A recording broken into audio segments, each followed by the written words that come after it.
नमस्कार, मैं हूं नीलू। तो ट्रंप के मंसूबे पर किस तरह से पानी फेरा जाता है, ईरान से बेहतर इसे कोई नहीं जान सकता है। ईरान पर हमले की तैयारी ट्रंप ने कर ली थी, लेकिन फिर ऐसा क्या हुआ कि ट्रंप को इस तैयारी को रोकना पड़ा, हमले को रोकना पड़ा। वो क्या वजह थी, किसकी वजह से कहा गया कि एक होटल को निशाना बनाने के लिए भी ईरान तैयार हो गया। क्या है पूरी खबर, किस तरह से जानकारी से लेकर मिल रही है, बातचीत करने के लिए मयंक मेरे साथ जुड़ गए हैं। मयंक, ट्रंप जो चाहे कर रहे हैं, इस वक्त टैरिफ लगा रहे हैं, हमला कर रहे हैं, धमकी दे रहे हैं, लेकिन ईरान ने किस तरह से ट्रंप को पीछे बैकफुट पे धकेला, धकेल दिया। वो एक बड़ी खबर अब इसे लेकर सामने आ रही है। वो बड़ी खबर क्या है जिसकी वजह से अमेरिका को पीछे जाना पड़ा? देखिए, ये बहुत बड़ा खुलासा हुआ है, सनसनीखेज खुलासा हुआ है कि आखिर क्यों ट्रंप को अपना पहला प्लान ईरान पर हमले का रोकना पड़ गया। देखिए, जब ये खबरें आ रही थी कि अमेरिका के जेट्स जिन्हें टेक ऑफ किया ईरान पर हमला करने के लिए, उसके बाद एंड टाइम पे बताया गया कि ट्रंप ने ऑर्डर किया और स्ट्राइक को जो है वो रोक दिया गया। अब देखिए, इसके पीछे की जो वजह बताई गई, बड़ी वजह ये थी कि कतर ने और सऊदी अरब ने दोनों ने ये चिंता जताई और ये कहा ट्रंप को कि आप भाई ईरान पर हमला मत करें, वरना ईरान के मिसाइल से जो है हमारे बेसिस को खतरा हो जाएगा, हमें खतरा हो जाएगा। इस तरह की खबरें आई। लेकिन अब इसको लेकर एक बहुत बड़ा और सनसनीखेज खुलासा हुआ है। बताया ये जा रहा है कि कतर में, दोहा में एक 5 स्टार होटल, जिसका नाम शायद आप लोग पढ़ लें, हम नाम नहीं लेना चाह रहे उसका, तो वो होटल में एक वॉर रूम तैयार किया गया और अमेरिका के जितने बड़े अधिकारी हैं, जो सेंट्रल कमान है उसके जितने बड़े अधिकारी हैं, वो सब उस 5 स्टार होटल में शिफ्ट हो गए और उस होटल को जो है वो एक वॉर रूम बना लिया गया और यहाँ से प्लान चल रहा था कि कैसे ईरान पर हमला किया जाए, किस देश से फाइटर पायलट्स अंदर जाएंगे, कहाँ से मिसाइल्स मारी जाएंगी, सबमरीन का क्या रोल होगा। ये पूरा प्लान जो है वो बताया जाता है कि दोहा में इस होटल से चल रहा था और ये जानकारी मिल गई ईरान को। देखिए, हुआ ये कि जैसा बताया जा रहा है, हमने पहले भी आपको ये बात कही कि एक तो रूस और चीन के सैटेलाइट्स मिडिल ईस्ट में एक गतिविधि को अमेरिका की और इजराइल को फॉलो कर रहे हैं। इतना ही नहीं, जितने अरब देश हैं वहाँ पे क्या मूवमेंट हो रहा है, वो अमेरिका का साथ दे रहे नहीं दे रहे, कितने फाइटर जेट्स आ रहे नहीं आ रहे, इसका पूरा हिसाब किताब रूस भी रख रहा है और चीन भी रख रहा है। अब हुआ ये कि ये जो होटल है, यहाँ पे अमेरिका के सारे अधिकारी शिफ्ट हो गए थे, जो कि अल उदैद एयरबेस से शिफ्ट हुए और ये दिखाने की कोशिश की गई कि अल उदैद एयरबेस से हमने अपने प्लेन हटा लिए हैं, हमने अपने सैनिक वहाँ से हटा लिए हैं ताकि ईरान वहाँ हमला ना करे। अगर अमेरिका हमला करता तो सबसे पहला जो है हमला होता वो अल उदैद एयरबेस पर होता और उस हमले को रोकना मुश्किल हो जाता। जब 12 दिन की जंग हुई और अमेरिका ने जब हमले किए तीनों न्यूक्लियर सेंटर्स पे और उसको मिडनाइट हैमर नाम दिया गया था, और उसके बाद फिर जब ईरान ने 14 मिसाइल्स दागी अल उदैद बेस पर और उसमें से 4 मिसाइल गिर भी गई, अमेरिका का डिफेंस सिस्टम उसको नहीं रोक पाया, कतर का डिफेंस सिस्टम नहीं रोक पाया और आसपास भी जो डिफेंस सिस्टम है वो 2000 किलोमीटर ट्रैवल करके मिसाइल आई 1800 किलोमीटर और वो अल उदैद एयर बेस पर गिर गई, आप नहीं रोक पाए उसको। तो सबसे बड़ा खौफ तो यही था कि कहीं अल उदैद एयर बेस ना उड़ जाए हमारा। अब उस बीच में इन्होंने अपने अधिकारियों को शिफ्ट कर दिया था इस 5 स्टार होटल। अब हुआ ये कि ये जो स्ट्राइक होने की बात चल रही थी कि बस ये हमला होने वाला है, हमला होने वाला है, इसी बीच ईरान के एक कमांडर की तरफ से ये चेतावनी आ गई, ये बात अमेरिका को और कतर को कह दी गई कि आपने जिस होटल में अपना वॉर रूम बना रखा है उसकी एक एक जानकारी है हमको, वहाँ आपके कितने अधिकारी हैं, कितने कमांडर्स हैं, उसके बारे में हम सब कुछ जानते हैं और अगर हमारे एयर स्पेस में आप अंदर आए तो सबसे पहले आपका ये जो आपने वॉर रूम बना रखा है, पहली मिसाइल यहीं गिरेगी। बिल्कुल से तहस नहस कर दिया जाए। सबसे पहला हमला जो है वो उस वॉर रूम पे होता जो अमेरिका ने बना रखा था, अपने अधिकारी जो कतर में जिस होटल को दोहा में जहां पे वॉर रूम बना रखा था, ईरान की तरफ से धमकी आई पहली मिसाइल हम यहीं मारेंगे साहब। और उसके बाद जो है कतर और सऊदी ये दोनों एकदम से डिफेंसिव मोड में आ गए, जैसा जानकार बता रहे। अब ये खबरें कई जगह है, फॉक्स न्यूज़ ने भी इसके बारे में छाप रखा है, न्यूयॉर्क टाइम्स में भी अलग अलग खबरें हैं इसको लेकर। आप अगर सबको जोड़ के देखें तो आपको एक घटनाक्रम पूरा बिल्कुल एक सूत्र में आपको दिखाई देगा। अब उसके बाद हुआ ये कि जैसे ही ये धमकी आई ईरान की तरफ से, तो ये बात एकदम से एक्सपोज हो गई कि भाई ये जो वॉर रूम बना रखा था, जहाँ पे सब कुछ जहाँ से तय होना था, कतर में दोहा से जहाँ से 5 स्टार होटल में जो वॉर रूम था, अगर वहीं हमला हो जाता तो बड़ी संख्या में अमेरिकी टॉप कमांडर्स की कैजुअलिटी हो सकती थी। बड़े संख्या में अमेरिकी अधिकारी इसकी चपेट में आ जाते हैं।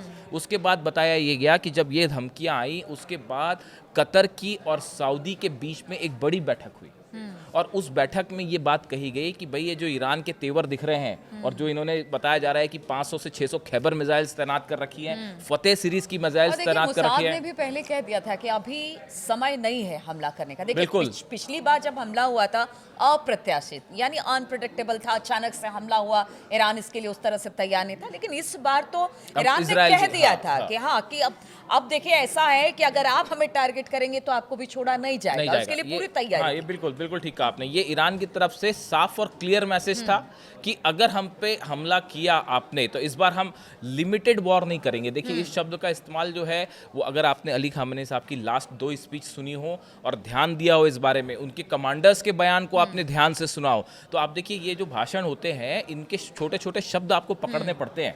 बार बार ईरान की तरफ से कहा गया कि हम प्रीएम्प्टिव स्ट्राइक करेंगे। उन्होंने कहा इस बार हम लिमिटेड स्ट्राइक नहीं करेंगे, इस बार सीज फायर नहीं होगा। यानी ईरान एक ऑल आउट वॉर के लिए तैयार था कि अगर हमला होता है, अगर अली खामेनी साहब को टारगेट किया जाता है या ईरान के एयर स्पेस में अगर आप घुसते हो, आप देखिए तुरंत ईरान ने अपना एयर स्पेस बंद कर दिया था पिछली बार और जितनी मिसाइल्स थी वो तैयार थी और एक साथ 8 बेसेस एकदम लाइन से तैयार थे। अल असद बेस अमेरिका में, अल उदैद बेस कतर में, सऊदी का जो बेस है वो, जॉर्डन, सीरिया, ये सब बेसेस जो अमेरिका के हैं सब पे एक साथ मिसाइल दागी जाती और इसराइल की तो हम बात ही नहीं कर रहे हैं। कहावत बहुत ज्यादा है कि देखिए आपके पास अगर खोने के लिए कुछ नहीं रहता तो फिर आप सामने वाले को भी उसी दमखम के साथ बिल्कुल उसको एकदम उस पर वार करते हैं। बिल्कुल। अमेरिका एक बड़ा देश है और कह लीजिए कि एक महाशक्ति के तौर पर है, ईरान लगातार उसके टारगेट पर रहा है, तो ईरान को भी है कि अब आमने सामने की लड़ाई होगी तो फिर एकदम जबरदस्त तरीके से हमला किया जाएगा। हमारे पास खोने के लिए कुछ नहीं है, लेकिन अगर अमेरिका को अगर कुछ होता है तो फिर उसके पास खोने के लिए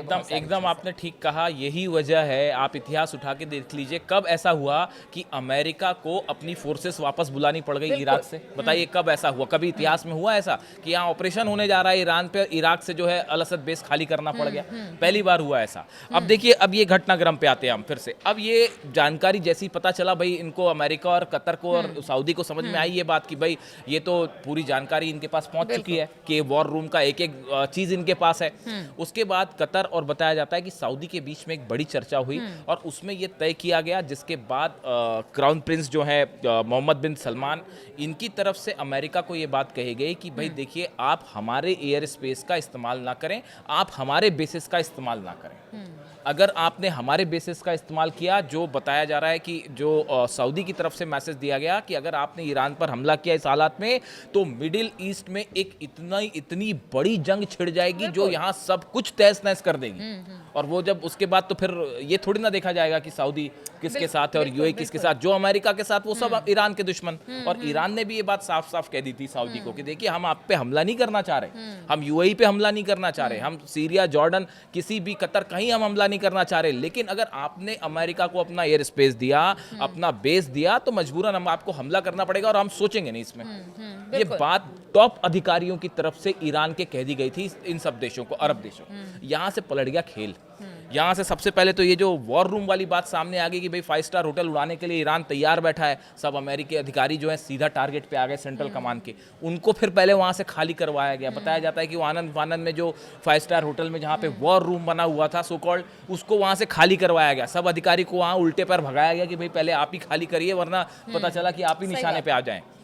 वो खाली किए गए। सऊदी और कतर के बीच में बड़ी चर्चा हुई, ये कहा गया कि भैया आप जो है हमारे बेस का इस्तेमाल ना करें। उसके बाद फिर अमेरिका ने अपने प्लान बदले और ये हुआ कि फिर अब्राहम लिंकन जो एयरक्राफ्ट कैरियर है उसको बुलाया गया। उसके अलावा जो जॉर्ज डब्ल्यू बुश इनका एयरक्राफ्ट कैरियर है उसको भी डिप्लॉय किया गया। मेडिटेरियन सी की तरफ बढ़ रहे हैं और अगले 48 घंटे में दोनों पहुंच भी जाएंगे। यानी 48 घंटे बाद आप देखिएगा फिर से हालात इसमें जो है बदल सकते हैं। अब इसी बीच ट्रम्प से पूछी गई ये बात, अब ये बात सब जगह लीक हो गई कि भाई ये तो हमले का प्लान था। ट्रम्प से सवाल किया गया कि भाई आपने स्ट्राइक, आप कह रहे थे एक तो मदद आ रही है, मदद आपकी आई नहीं, आपने क्या प्लान बनाया था उसे चेंज क्यों किया, क्या कोई दबाव था? तो ट्रम्प ने कहा कि नहीं, मेरे पे कोई दबाव नहीं था और मेरे पे सिर्फ अपना दबाव होता है, मैं खुद अपना फैसला लेता हूँ, इस तरह की बात। इंटरनेशनल मीडिया में अगर मांग कहा जाए तो लोग ये कह रहे हैं कि पीठ दिखाकर भाग गए ट्रम्प। तो ये जो है बड़ा, ये बड़ा सेटबैक रहा। ये इससे एक ऐसा ओपिनियन, देखिए इससे मैसेज क्या गया, मैसेज इससे ये गया कि कि अमेरिका जैसा पावरफुल देश, अच्छा, ईरान में जिनको ये कहा जा रहा था, जिन प्रदर्शनकारियों को कि हमारी सेना पहुंच रही है, हमारी मदद, वो भी अपने आप को छला महसूस कर रहे हैं। बिल्कुल। अब ये देखिए, ये असल में ये कहानी सिर्फ इस बार की नहीं है। देखिए, ये जो पिछली बार इजराइल ने जो कतर पे हमले किए थे, दोहा में जो हमास के लीडर्स पर बिल्कुल। को टारगेट करते हुए जो हमले किए थे, वहां से अरब देशों को ये बात लगने लग गई थी कि ईरान जो कह रहा था वो सच कह रहा था, कि ये इजराइल जो है वो कभी भी आपको भी निशाना बना सकता है। ये बात बार बार ईरान की तरफ से अरब देशों को समझाई गई कि भाई इजराइल जो है वो आज हमसे जंग कर रहा है, कल को आपका भी नंबर आ सकता है। ये बात सबको कब महसूस हुई? जब इजराइल ने जो है वो कतर में जो है दोहा में स्ट्राइक्स करी और हमास के लीडर्स पे, वहां से जो है वो ये बात सबने महसूस अच्छा, की। अमेरिका इजराइल पर विश्वास करके अगर ये अरब देश ईरान का साथ छोड़ते हैं तो ये बड़ा नुकसानदेह तो हो ये सकता है। नुकसानदेह ये हो इस बार सकता इनको है। महसूस हुई हाँ। और इसी वजह से सऊदी और कतर की तरफ से फिर बताया जा रहा है कि बाकी कई देशों ने भी ये बात कही कि भाई आप जो है हमारे एयर स्पेस का इस्तेमाल ना करें। उसके बाद सेकेंड प्लान पे अब जो काम चल रहा है, देखिए ईरान को अभी भी घेरने की तैयारी हाँ, चल रही है बिल्कुल, और है। बड़ी तैयारी चल हाँ, रही है। है। पूरे जहाज जो है, दोनों एयरक्राफ्ट कैरियर आ गए हैं। कई सारे ऐसे जहाज जो एयरक्राफ्ट कैरियर नहीं है, वो भी जो है उनको जो डिस्ट्रॉयर्स कहते हैं उनको, वो पहुंचने शुरू हो गए। मेडिटेरियन सी में, रेड सी में आसपास आने शुरू हो गए और इसके अलावा बड़ी संख्या में सैनिकों को भेजना भी शुरू हो गया। हाँ, क्योंकि व्हाइट हाउस की तरफ से आदेश, बयान हाँ, बयान आए आया। थे कि देखिए हमले का विकल्प अभी भी खुला हुआ है। बिल्कुल इस बिल्कुल। तरह की तो चीज़ें। ये जो बिल्डअप हो रहा है ईरान के चारों तरफ, ये बता रहा है कि अभी मामला जो है 48 घंटे बाद निकल के सामने आएगा कि क्या हो सकता है। और देखिए, एक और बड़ी बात इस बार ये सऊदी, कतर और बाकी जो देश हैं, इनकी तरफ से ये बात भी कही गई अमेरिका को कि पिछली बार के विरुद्ध इस बार जो है रशिया और चीन दोनों बड़ी मदद कर सकते हैं ईरान की। हाँ, आप इसको वेनेजुएला ना समझें कि वेनेजुएला पर हमला किया और वो एक देश चूंकि मेनलैंड से दूर है, हाँ, रशिया से, चाइना से, तो बिल्कुल, कोई मदद सही नहीं कर बात है। पाया।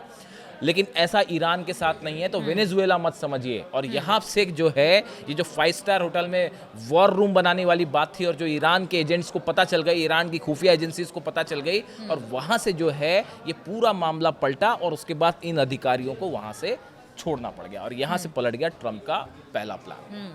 तो देखिए, पहला प्लान तो ट्रंप का पलट दिया ईरान ने, जिस तरह से हमले को लेकर लगातार प्लानिंग अमेरिका की हो रही थी।